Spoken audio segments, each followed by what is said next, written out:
அனைவருக்கும் வணக்கம். நம்ம daily prelims and mains point of 5 questions current affairs இருந்து பார்ப்போம். இன்னைக்கு என்ன கொஸ்டின்ஸ் இருக்கு அப்படின்னு சொல்லிட்டாங்க. First one, arrange the following biodiversity heritage site in their order of establishment அப்படின்னு சொல்லி கேட்டிருக்காங்க.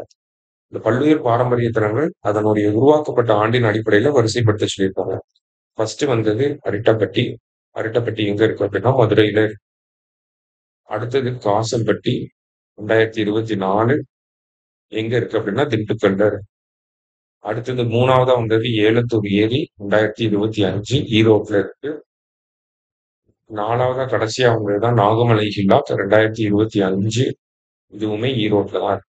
ஓகே, கரெக்ட் ஆன்சர் என்னன்னா 3124 அப்படிங்கிறது correct answer. Option fourth option. அடுத்தது Richard Robson, Susumu Kitagawa, Omar Kumar Yaghi வேற awarded Nobel prize for chemistry. So கெமிஸ்ட்ரிக்கான Nobel பிரைஸை இவங்க 3 பேருக்கு கொடுத்துருக்காங்க. எதுக்காக அப்படின்னா உலோக கரிம கட்டமைப்பு, அதுதான் மெட்டல் ஆர்கானிக் ஃப்ரேம்வொர்க் அப்படின்னு சொல்றாங்க.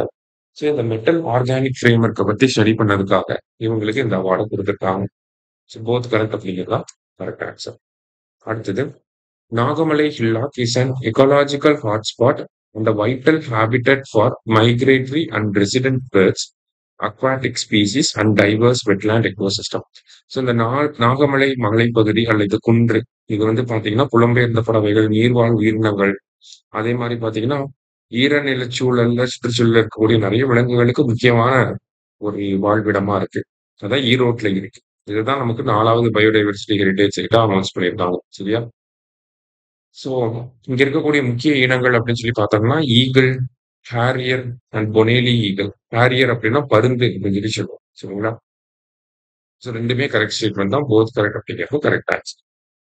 Next, the global startup summit of Tamil Nadu is organised by அப்படின்னு சொல்லி கேட்டிருக்காங்க. தமிழ்நாட்டின் உலகளாவிய புத்தொழில் உச்சி மாநாடு யாரால் ஏற்பாடு செய்யப்பட்டுள்ளது அப்படின்னு சொல்லி கேட்டிருக்காங்க.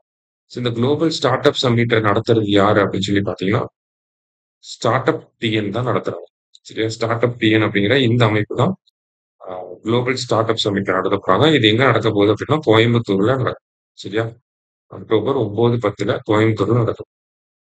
லாஸ்டா, a super moon is a full moon that coincides with the moon's perigee அப்படின்னு சொல்லி கொடுத்துருக்காங்க. ஒரு சூப்பர் மூன் என்பது சந்திரனின் பெரிஜியுடன் ஒத்து போகும் முழு நிலவு ஆகும் அப்படின்னு சொல்லி கொடுத்துருக்காங்க.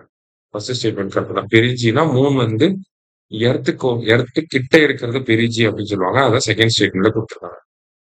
It is moons closest point to earth in it's elliptical orbit. சரியா? இது மூன் வந்து எர்த்துல இருந்து தூரமா இருந்துச்சுன்னா அது அப்போஜி அப்படின்னு சொல்லி சொல்லுவாங்க. பெரிஜினா பக்கத்துல இருக்கு. சரியா? ஸோ இன்னைக்கு 5 கொஸ்டின்ஸ் பார்த்துட்டோம். தேங்க்யூ.